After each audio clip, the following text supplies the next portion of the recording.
নির্বাচন সামনে রেখে সবাইকে ঐক্যবদ্ধ হয়ে কাজ করার আহ্বান জানালেন বিএনপির যুগ্ম মহাসচিব অ্যাডভোকেট আব্দুস সালাম আজাদ। দেশের উন্নয়নের তারেক রহমানের হাতকে শক্তিশালী করার তাগিদও দেন তিনি। আর গেল 17 বছর স্বৈরাচারী আমলে যারা জনগণের সাথে ছিলেন, দল তাদের মূল্যায়ন করবে বলে জানান বিএনপির জাতীয় নির্বাহী কমিটির প্রান্তিক জনগোষ্ঠী বিষয়ক সম্পাদক এম এ মালেক। মুন্সিগঞ্জের দর্শক, আমি আবারও বলছি, আয়োজনে আলোচনা সভায় তারা এসব কথা বলেন। তানজিদ ভুঁইয়ার প্রতিবেদন।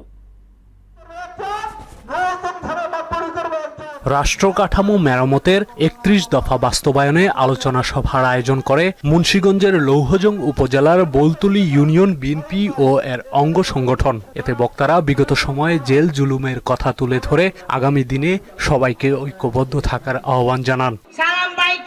কিভাবে পুলিশ নির্যাতন অত্যাচার করছে। সভায় স্থানীয় নেতৃবৃন্দরা আশা প্রকাশ করে বলেন, দুঃসময়ে যারা দলের পাশে ছিল তারাই আগামী দিনে বিএনপিকে এগিয়ে নিয়ে যাবে। অনুষ্ঠানে প্রধান বক্তা ছিলেন বিএনপির জাতীয় নির্বাহী কমিটির প্রান্তিক জনগোষ্ঠী বিষয়ক সম্পাদক এম এ মালেক। এ সময় নির্বাচনকে পেছানোর ষড়যন্ত্র চলছে বলে অভিযোগ করেন তিনি। আমাদেরকে সেই সকল ইতিহাসকে মনে রেখে আগামীদের ভবিষ্যৎ প্রতিষ্ঠা করতে হবে এবং নব্বদের এই দেশের আপনাদের কাছে আসে তাদেরকে আপনাদের বিতাড়িত করতে হবে। গেল 17 বছর স্বৈরাচারী শাসন আমলে যারা জনগণের পাশে ছিলেন, বিএনপি তাদের মূল্যায়ন করবে বলেও জানান এম এ মালেক। কেন এত চিন্তা করতে হবে? তারেক জিয়া ওখানে বসে আছেন, আপনাদের কোনো চিন্তা না।